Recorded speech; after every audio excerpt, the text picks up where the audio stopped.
महादेव देवादिदेव भोले शंकर की आज उनका पावन और पवित्र महीना सावन का महीना और शिवरात्रि का दिन बहुत ही खुशी का दिन है और पूरे संसार में उनके भक्त आज भोलेनाथ की सेवा में लगे हैं सावन शुरू होते ही। और आज शिवरात्रि के दिन सिरसा के लोग जैसे हर छठे महीने शिवरात्रि पर बाबा तारा जी की इस कुटिया में तारकेश्वर धाम में जैसे आते हैं नाचते गाते हुए, और आज भी वैसे ही लाखों लोगों का भंडारा और वैसे ही लोग आ रहे हैं। कितनी गर्मी के बावजूद लोगों के मन में इतना उत्साह है भगवान के प्रति, भोलेनाथ के प्रति अथाह उनका प्यार है कि वो खींचे चले आ रहे हैं।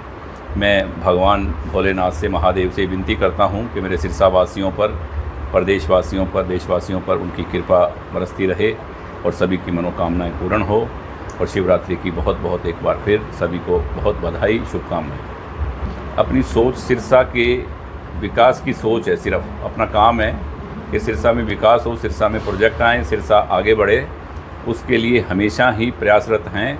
और आज भी, अभी भी 4-5 दिन पहले मैंने मुख्यमंत्री जी के साथ बैठ के लंच किया वहाँ गुड़गांव में, और उस टाइम भी सिरसा की बात ही हुई, कालांवाली पे भी बात हुई कि क्या हुआ, ये कैसे हो गया, ये तो खबर नहीं मिली, ये वो जो भी बात हुई। और उसके बाद सिरसा के विकास की बात के प्रोजेक्ट रुके पड़े हैं और पीडब्ल्यूडी में काम नहीं हो रहा, कोई अफसर कुछ काम नहीं कर रहे, कुछ पुराने प्रोजेक्ट जो हैं वो अधूरे पड़े हैं जिनकी वजह से शहर के लोग बहुत परेशान हैं।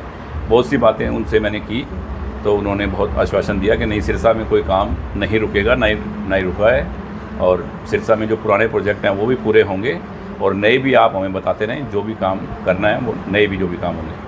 पुराने प्रोजेक्ट है वो पूरे होंगे। एक मेन प्रोजेक्ट है ये ड्रेनेज स्टॉर्म वाटर का प्रोजेक्ट है ना, कि अब जैसे बारिश आ गई तो ये बड़ा एक होना तो अच्छा काम था, अब समस्या बनी हुई है क्योंकि वो पाइपों के लिए जो जगह खोदी हुई है उनमें पानी भरने से बहुत से हादसे हो रहे हैं, कहीं गाड़ी रुक रही है, कहीं कोई गिर रहा है। तो ये तो देखो उन ऑफिसरों का काम है कि सरकार ने तुम्हें 80 करोड़ रुपए का प्रोजेक्ट शहर को दिया है, ये सिरसा में आया कहीं और नहीं। और यहाँ ऐसा प्रोजेक्ट था ये कि टाइम पे पूरा होता और टाइम पे पूरा अफसर इसको कर देते। पैसे देना काम था सरकार का, जो सरकार ने पैसे दिए। तो अगर ये जल्दी से जल्द अब भी पूरा हो जाए तो सिरसा में कहीं भी एक बूंद पानी खड़ा नहीं होगा। इसका बहुत बेनिफिट नज़र आएगा बाद में। कोई भी चीज़ बनती है तो परेशानी होती है, हम अपना मकान भी बनाते हैं, अपनी दुकान बनाते हैं तो अड़ोसी पड़ोसियों को सीमेंट, रेता, बजरी, पानी और उससे रुकावट होती है और परेशानी होती है। और ये तो पूरे शहर का प्रोजेक्ट है तो पूरे शहर को इससे आज परेशानी है और कल फ़ायदा बहुत होगा। जी, आपने कहा कि कुछ अधिकारी सिरसा में काम नहीं कर रहे, तो इसकी शिकायत क्या आपने सीएम साहब को? देखो मैं पर्टिकुलर किसी अधिकारी या किसी के खिलाफ़ नहीं बोलता और ना ही मेरी आदत है, क्योंकि काम अधिकारियों ने ही करने हैं। ये औरों का काम है कि वो अपने लालच के लिए अधिकारियों को दोषी बनाते हैं। ये अधिकारी काम नहीं कर रहा फिर जाके उनसे कोई बात करते हैं, या अपने कॉन्ट्रैक्टर को, ठेकेदार को ठेका दे दो, उससे पैसे ले लो। ये काम ना मैंने कभी किए, ना मेरे बस की बात। मेरा तो है भी, एक डिपार्टमेंट काम नहीं कर रहा। आजकल पीडब्ल्यूडी से बात आ रही है बहुत सारा कि पाइप नहीं है, ये नहीं है, काम नहीं हो रहे, तो वो बात मैंने उनके आगे रख दी।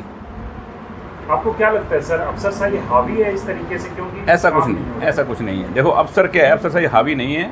अफसरशाही सोचती है कि यार एक आदमी 24 घंटा फ़ोन ओपन करके हमारे पीछे पड़ा हुआ है तो हम अपने हिसाब से काम करें। ऑफिसर कभी ऐसा नहीं था सिरसा में, अब तो सिरसा में कोई आना नहीं चाहता ऑफिसर। वो कहते हैं सिरसा में जाके करें क्या, यहाँ बात कम होती है, लाइव पे लेके पहले लोगों के सामने ड्रामेबाजी ज़्यादा होती है। तो ये इस तरह कौन अफसर सिरसा में आएगा? सिरसा के लोग बहुत परेशान हैं इस चीज़ से और ऑफिसर बहुत ज़्यादा परेशान हैं। वो कहते हैं भैया नौकरी करनी है कहीं भी कर लेंगे, हमें सिरसा में नौकरी करनी है, क्या ज़रूरी है कि हम सिरसा में जाके नौकरी करें जहाँ 24 घंटा एक आदमी को मतलब लाइव पे रहना है। तो कोई एक एमएलए की ये सेंस नहीं होती और ना ये तरीका होता ऑफिसर से काम करवाने का। पहले भी तो काम हुए हैं शहर में कितने बड़े बड़े। क्या लगता है शहर का विकास अगर यही हरकतें चलती रही तो शहर का विकास आप देख रहे हो क्या हो रहा है साल भर से। और जबकि इतनी कोशिश हम कर रहे हैं, इतने पैसे लेके आ रहे हैं, इतना डायरेक्ट सीएम से बात करके, तो भी आप देख रहे हो कि ऑफिसर क्या परेशान है।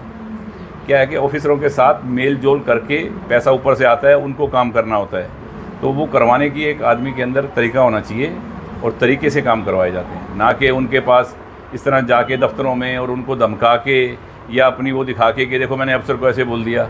ये एक सेंस नहीं है काम करवाने की। कांग्रेस की राजनीति को कैसे देखते हैं? कांग्रेस की राजनीति जैसे विपक्ष के नेता नहीं बना पाए अभी तक और अभी जिला अध्यक्ष की माथापच्ची चल रही है। कांग्रेस तो भाई साहब मैं पहले ही बोल चुका आप सब साथियों को, मैंने जिस दिन वोट डल रहे थे उस दिन भी मेरी 10 बजे यही था कि कांग्रेस का सफाया है, कांग्रेस नहीं आएगी हरियाणा में, और ये 2047 तक आप भूल जाओगे कांग्रेस आएगी। कांग्रेस ना देश में है ना हरियाणा में, कहीं नहीं है। देश के ऊपर राष्ट्रपति को जिस तरह से उनको इस्तीफा देने पर मजबूर किया गया, कुछ कह रहे हैं कि बिहार में खेला खेलेगी बीजेपी। देखो अब ऐसा देखो, उनके मन की बात, उपराष्ट्रपति जी के, धनखड़ साहब के मन की बात आप कैसे बता सकते हैं अभी, या हम कैसे कह सकते हैं अभी उनको इस्तीफ़ा देने के लिए उन्होंने मजबूर किया। देखो अभी ये अंदर की बात है, आदमी अपनी मजबूरी भी हो सकती है, किसी की स्वास्थ्य के कारण भी हो सकते हैं, दोनों ही बातें हैं। तो इसके लिए जिस बात का अपने को पता नहीं उस बात पे क्या बोलेंगे।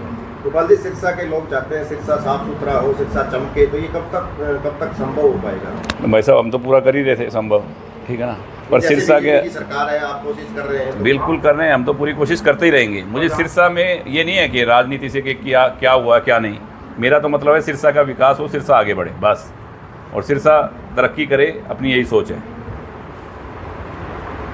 विधानसभा चुनाव में इनेलो के साथ आपका गठबंधन था, लेकिन चुनाव हारने के बाद अभय सिंह चौटाला जी कह रहे हैं कि बहुत बड़ी गलती की गोपाल कांडा से गठबंधन करके। अभय सिंह चौटाला जी ने गलती की या गोपाल कांडा ने गलती की, ये बात तो आप लोगों को ज़्यादा मालूम है। रानिया की एक सीट भी, वो तो खट्टर साहब की मेहरबानी होगी कि गोविंद एक सीट तो जितवाओ यार रानिया की, तो कहीं ये भी कांग्रेस ना ले जाए। तो ये तो गोविंद और गोपाल रानिया ना लगते तो शायद अभय सिंह जी को एक सीट भी ना मिलती है बेटे वाली, तो उनको पता ही है सारी बात का। तो अभी आपका गठबंधन टूट गया आधिकारिक तौर पर? भाई साहब अपना एनडीए के अंदर हैं हम, हमारे को एनडीए में जो मैसेज आए थे कि ऐसे करना है वैसे करना है, हमने उस हिसाब से काम किया और मैं उस हिसाब से ही करता हूँ, क्योंकि एकमात्र हरियाणा की पार्टी हरियाणा लोकहित पार्टी, जिसका ना कोई एमपी है ना एमएलए है, ऐसी बहुत सी पार्टियाँ हैं जो एनडीए में हैं, तो उसके अंदर उन्होंने रखा हुआ है। तो कोई बात के कारण इतना मान सम्मान दिया हुआ है कि एनडीए में हरियाणा लोकहित पार्टी को रखा हुआ है, तो हम उनके हिसाब से जो मैसेज आता है, जो काम होता है, उस हिसाब से काम करते हैं। मुख्यमंत्री जी एक बार फिर से सिरसा दौरे पर आ रहे हैं 31 जुलाई को। मुख्यमंत्री जी तो पूरे हरियाणा में दौरे पे रहते हैं और दिन और रात काम करने वाले मुख्यमंत्री हैं नायब सिंह जी सैनी, और बहुत लगे हुए हैं पूरे हरियाणा में काम करने।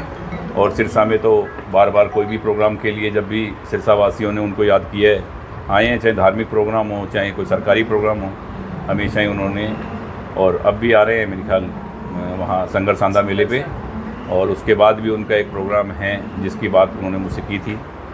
1 महीने बाद 20 दिन बाद फिर दोबारा उनका आने का एक प्रोग्राम है। वो तो हमेशा तैयार है कि शहर के काम हो, गांव के काम हो, विकास की कोई बात हो तो मैं तैयार हूँ। गठबंधन है ही ना, जब पार्टी एनडीए में, मैं कह रहा हूँ ना, हमारी ड्यूटी नहीं लगी तो आप देख लो क्या हाल हुआ। गढ़वाली हार गए, अब ये इनको समझ होनी चाहिए, अभी ड्यूटी नहीं लगाई तो गढ़वाली हार गए। उसी बात पे तो बात हुई थी 5-6 दिन पहले मुख्यमंत्री जी से कि भाई आपके तो सारे बड़े बड़े छोटे नेता गए थे, क्या हुआ गढ़वाली में, तो उनको मालूम है कि क्या हुआ। क्या कारण मानते हैं जी ड्यूटी आपकी क्यों नहीं लगी? अब देखो नहीं लगी तो फिर रिजल्ट सामने है ना, अब तो वो देखेंगे भी क्यों क्यों नहीं लगी और क्यों आ रहे, उनको निकालना है, सब उनको करना है फैसला कि क्या कमी रही। क्या है कि कुछ लोग ना अपने आप को बड़े नेता समझते हैं और आदमी 50 इकट्ठे नहीं कर सकते, ठीक है ना। पार्टी के साथ रहना अलग बात है, अपने आप को नेता बन के, नेता समझ के पार्टी को एक हाशिए पे धकेलना, पार्टी को गर्त में करना हर जगह, तो वो एक गलत बात है। आप पार्टी के साथ हो तो दिल से पार्टी के साथ रहो, लोगों को जोड़ो।